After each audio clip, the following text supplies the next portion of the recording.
Claude Bélier de B2L Rédaction, Oui. entreprise adaptée qui est basée à Billorel, près de Rouen, en Normandie. L'entreprise a été créée par Renaud, mon mari, Renaud Bélier, en 2011. Donc on fête les 14 ans. Et je l'ai rejoint au moment où B2L prenait un grand virage avec la réforme des entreprises adaptées. Et je l'ai rejoint il y a 5 ans. Je suis en charge des ressources humaines, de l'accompagnement des salariés en situation de handicap et aussi du développement de plein de petites activités pour créer de l'emploi pour les personnes en situation de handicap.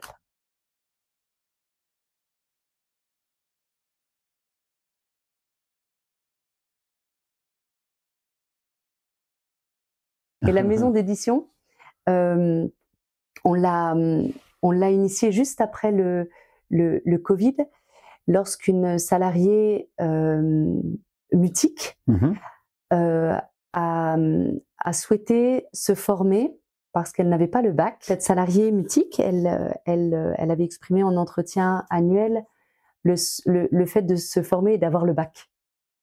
Et elle n'avait pas passé le bac parce que le mutisme avait contrainte dans son parcours scolaire. Et donc, elle avait arrêté ses études secondaires avant le bac. Et donc, on a monté avec elle ce projet de passer le bac, ce qu'on appelle le DAEU, le diplôme d'accès aux études universitaires, qui est l'équivalent et qui lui permet d'intégrer la fac après. Et donc, elle formule ce souhait-là de passer le DAEU. Et puis là, nous, on étire donc, quand il y a un projet comme ça qui naît d'un salarié, c'est ce qui nous fait le plus plaisir parce qu'en fait, la personne est elle-même à l'initiative de son projet. Elle porte la responsabilité pour elle d'un projet. Et ça, c'est au cœur de la pensée sociale chrétienne. Vraiment, c'est le cœur de la subsidiarité. Elle avait ce projet-là pour elle.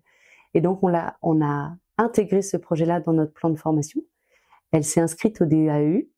Et puis, après, c'est une chose de s'inscrire, mais elle est quand même salariée. Et elle nous a dit, je peux pas quitter l'entreprise. Je veux pas être au chômage. Je veux pas être inscrite à Pôle emploi pendant que je fais ça. Donc là, qu'est-ce qu'on fait? Et donc, on a réduit au plus petit son temps de travail en accord avec elle. Et donc, elle avait une demi-journée de travail par semaine. Sur ce temps-là, elle a écrit son histoire. Et donc, on est devenu maison d'édition parce qu'elle a écrit son histoire. Et alors, on s'est retrouvés devant ce livre-là et on s'est dit, ah, ça y est, on a la matière pour intégrer la déficience intellectuelle dans l'entreprise. On va traduire les ouvrages de la maison d'édition en français facile à lire et à comprendre. Les personnes en situation de handicap ou les personnes éloignées de l'emploi, parce qu'il y en a beaucoup qui n'ont jamais travaillé ou des parcours très chaotiques, parce que parfois ils n'ont pas de formation et il n'y a pas de situation de handicap, mais il n'y a pas eu de formation, il y a eu des ruptures scolaires. Donc ça, c'est les personnes éloignées de l'emploi, on en rencontre de plus en plus du fait de la langue.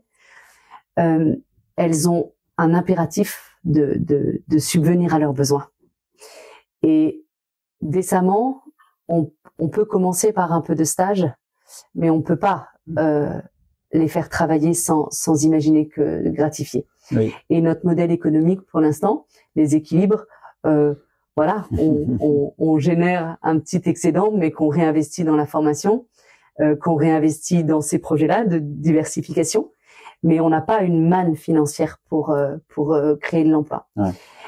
Sans doute que, et c'est notre effort aussi dans B2L Rédaction, on a adossé aujourd'hui d'autres activités avec un organisme de formation, avec des prestations de recrutement et d'accompagnement des entreprises, parce que ce que l'on fait, une grosse boîte, elle peut le faire. Si on arrive, nous, à embaucher 70% de personnes en situation de handicap, toutes les boîtes, elles peuvent faire 6% largement. Et donc, on a été sensibilisés. Il y a plein d'instances, d'institutions qui font de la sensibilisation. Nous, ce qu'on encourage les entreprises à faire, c'est de passer à l'action, d'embaucher. Et là, nous, on peut accompagner les entreprises. Donc ça, c'est de nouvelles prestations. D'accord. Et ces prestations-là, si on arrive à créer, à mener ce nouveau défi, ça créera de la ressource financière qui nous permettra de créer des emplois. C'est vaste. Je disais que il y avait autant de façons et de manières de faire le bien commun qu'il y avait probablement de personnes en situation de handicap.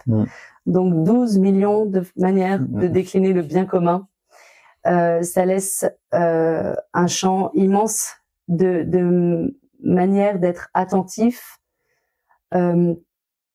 aux personnes. Oui. Et le bien commun, c'est d'abord des personnes qu'on rencontre, des personnes qui ont envie d'être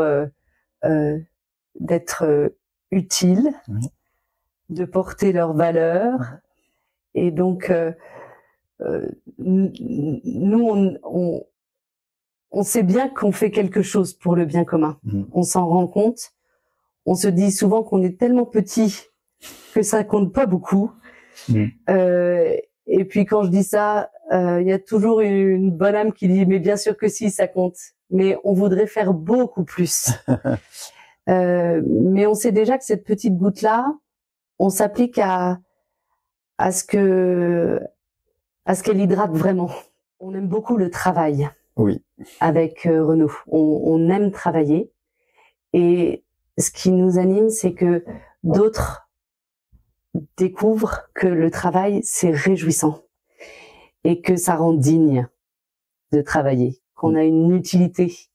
Qu'on est bon dans ce que l'on fait. Que ça fait du bien à d'autres qu'à soi. Et en fait, la dignité de l'homme, je crois que c'est ce qui nous anime le plus. Ouais. Et que par le travail, on soit digne. Je crois que c'est très très beau ça. Et ça nous porte. Ouais.